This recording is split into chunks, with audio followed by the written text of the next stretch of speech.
Good afternoon, students. Today's topic is Unit 2 of Macroeconomics, that is Money Banking. ठीक है, money banking वाला chapter start करेंगे। इसमें first है बार्टर एक्सचेंज।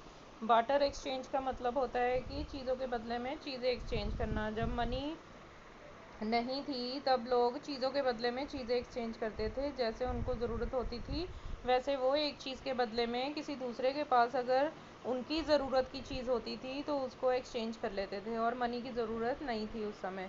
उसके बाद फिर जैसे जैसे प्रॉब्लम्स आने लगी बार्टर सिस्टम की, इसमें सबसे बड़ी प्रॉब्लम थी double coincidence of wants. Double coincidence of wants का मतलब होता है कि जैसे मेरे पास राइस एक्स्ट्रा है, उनकी मुझे ज़रूरत नहीं है लेकिन मुझे गेहूं की ज़रूरत है, तो मुझे ऐसे व्यक्ति को ढूंढना पड़ेगा जिसको राइस की ज़रूरत होगी और जिसके पास गेहूं होगी। दोनों चीज़ें होनी चाहिए, उसको राइस की ज़रूरत भी होनी चाहिए और उसके पास गेहूं भी होनी चाहिए जो मुझसे एक्सचेंज करके वो मुझे देगा।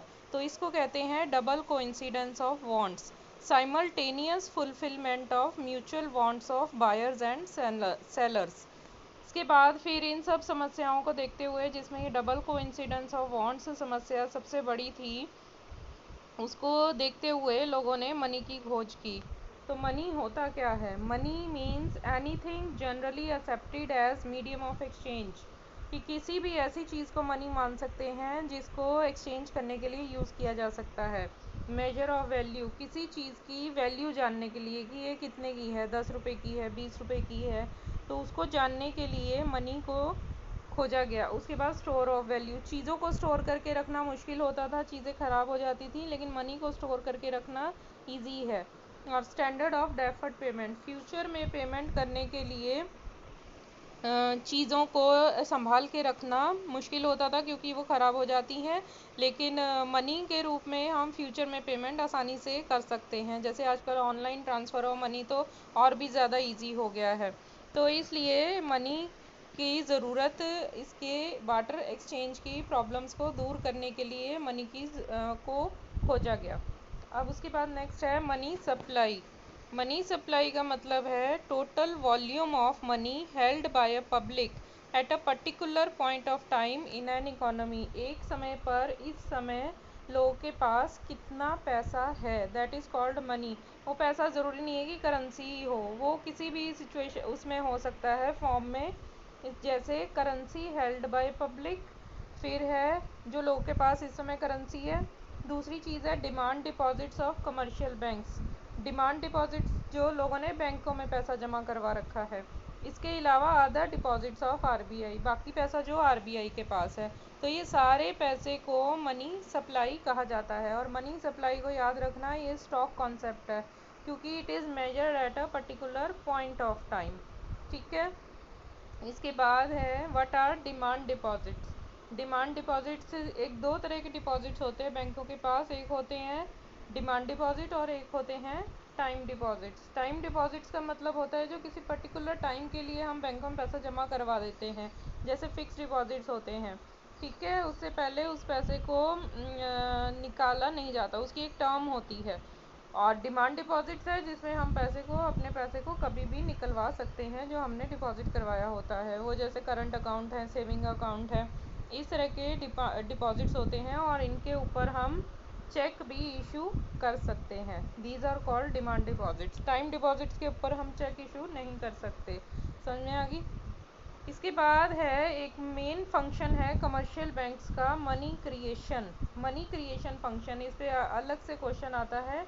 Money creation function of commercial bank, इसको क्रेडिट क्रिएशन भी कहते हैं, कि बैंक जो है वो किस तरह से काम करते हैं, किस तरह से पूरी इकोनॉमी में मनी की सप्लाई को इंक्रीज़ करते हैं, कि लोगों के पास जो ऑलरेडी पैसा बैंकों में जमा है उस पैसे से कितना ज़्यादा गुना, कई गुना पैसा जो है इकोनॉमी में क्रिएट कर देते हैं बैंक।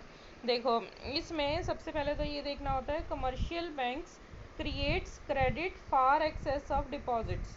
बैंकों के पास जितना पैसा जमा होता है, बैंक उससे कई गुना ज़्यादा मात्रा में जो है क्रेडिट क्रिएट कर देते हैं, मतलब लोगों को उधार देते हैं।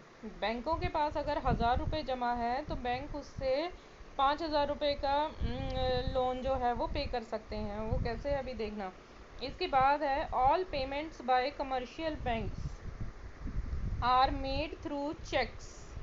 ठीक है, बैंक कभी भी आपको अगर लोन लेना है बैंक से तो कभी भी आपको करेंसी नहीं देगा, वो आपको नोट्स नहीं देगा, एकदम से आपका अकाउंट खोलेगा, उसमें पैसा ट्रांसफ़र किया जाएगा। वो पैसा ट्रांसफ़र कैसे होगा, वो चेक से ट्रांसफ़र होगा। ठीक है, ये चेक के स्पेलिंग थोड़ा रॉन्ग हो गया। इसके बाद है banks can not use hold deposit for lending. Bank जितना पैसा बैंकों के पास जमा होता है उस सारे पैसे को वो उधार नहीं दे देते। अगर बैंकों के पास मान लो आज की डेट में 1000 रुपये जमा है तो बैंक सारे के सारे पैसे को उधार नहीं दे देंगे लोगों को, क्योंकि बैंक के जिन्होंने जमा करवाया वो भी तो निकलवाने आ सकते हैं। तो इस तरह से बैंक जो है सारे पैसे को उधार नहीं देते हैं। इसके बाद नेक्स्ट पॉइंट है they keep legal reserves fixed by central bank. वो उसमें से कुछ पैसे को अपने पास रिजर्व भी रखते हैं, जो पैसा लोगों ने बैंकों के पास जमा करवाया है। वो रिज़र्व कितना रखना है वो सेंट्रल बैंक बताता है, जो हमारा आरबीआई है, ये सेंट्रल बैंक बताता है कमर्शियल बैंकों को कि उनको कितना पैसा अपने पास रिज़र्व रखना चाहिए। इसके बाद नेक्स्ट पॉइंट है commercial banks has experience all depositors होते हैं जो पैसा जमा करवाते हैं। All depositors do not withdraw money at same time, कि जैसे आज बैंकों में अगर 1000 रुपये जमा हुए हैं तो सारे के सारे लोग आज ही निकलवाने नहीं आ जाते, ये बैंकों को एक्सपीरियंस होता है। ठीक है, इसके बाद लास्ट पॉइंट है constant flow of new deposits into the bank. बैंकों में लगातार पैसा जमा होता रहता है और लोग उसको निकलवाते भी रहते हैं और लोग उसको लोन भी लेते रहते हैं बैंकों से।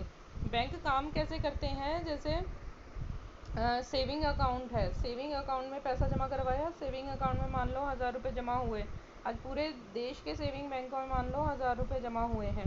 अब बैंक उस पर इंटरेस्ट देते हैं मान लो 2%। ठीक है, तो कितना इंटरेस्ट हो गया, 2% हो गया 20 रुपया। यस, 1000 रुपये पे 2% इंटरेस्ट, 2% इंटरेस्ट इज़ 20 रुपया। ठीक है, ये बैंक जमा करवाने वालों को देंगे, लेकिन जब बैंक इसमें से इस 1000 रुपये से लोन दे देते हैं, मान लो 800 रुपये का लोन दे दिया, तो बैंक इस पर चार्ज करते हैं मान लो 10%। ठीक है, 10% चार्ज करते हैं, तो कितना चार्ज करेंगे इस लोन पे बताओ, 80 रुपीज़। तो बैंक जब सेविंग पे तो वो 20 रुपये दे रहे हैं और खुद चार्ज कर रहे हैं वो 10%। ठीक है, इस तरह से बैंक जो है बिजनेस करते हैं, उसी पैसे में से बैंक जो है लोन दे देते हैं। तो ये किस तरह से, इसका टेबल देखो आपको समझ में आएगा इससे।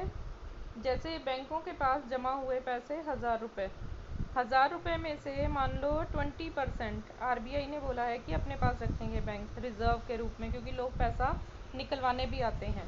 तो 200 रुपया बैंकों ने अपने पास रिज़र्व रखा और 800 रुपये का क्या कर दिया, क्रेडिट कर दिया, क्रेडिट क्रिएट कर दिया, लोगों को लोन दे दिया, क्रेडिट। और ये 800 रुपये फिर वापस से कहाँ आ गए, बैंक के पास आ गए, बैंकों के पास आ गए, जमा हो गए। क्यों, क्योंकि बैंक कभी भी कैश नहीं देते लोन, और बैंक हमेशा अकाउंट खोलते हैं और उसमें ट्रांसफ़र करते हैं लोन की अमाउंट को। तो that also comes in the banks. तो वापस वो 800 रुपये बैंकों के पास आ गए, फिर बैंकों ने उसमें से एक 20%, किसका 20%, इस 800 का 20% जो है बैंकों ने अपने पास रिज़र्व रख लिया, बाकी 640 रुपीज़ जो हैं वो फिर से क्रेडिट के रूप में दे दिए वापस। वो फिर बैंकों के पास आ गए वो 640 रुपीज़, उसमें से बैंकों ने फिर से अपने पास 128 रुपीज़, जो 20% ऑफ 640 है, अपने पास रखे और बाकी के 512 रुपये जो हैं बैंकों ने क्रेडिट क्रिएट कर दिया, बैंकों ने लोगों को लोन दे दिए। इस तरह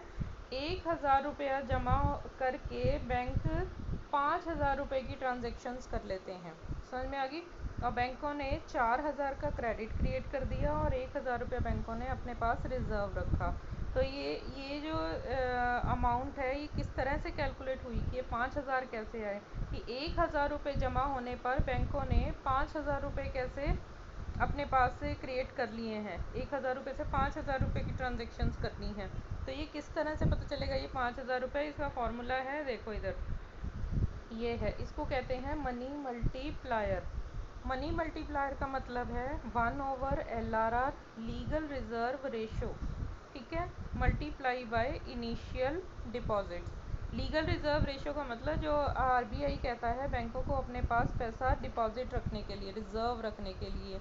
तो ये इसमें आपका इनिशियल डिपॉजिट था 1000 रुपीज़, और मान लो 20% लीगल रिजर्व रेशो है, और ये 100 जो है इसका परसेंटेज है। इस तरह से भी लिख सकते हैं 1000 डिवाइडेड बाय 20, ये 20% है, तो इसका परसेंट हटाने के लिए इसके साथ 100 लगाएंगे ऊपर, तो ये काटेंगे तो आपका 5000 आ जाएगा, 5000। So that is credit creation.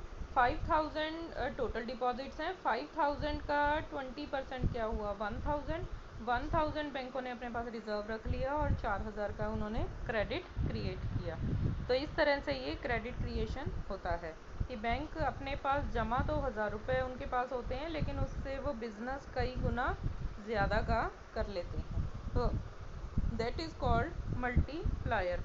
आप लोगों को अगर पूछा जाए वर्किंग ऑफ मनी मल्टीप्लायर, तो आपने इस टेबल को बना के दिखाना है और ऊपर वाले जो पॉइंट्स हैं उनको लिखना है।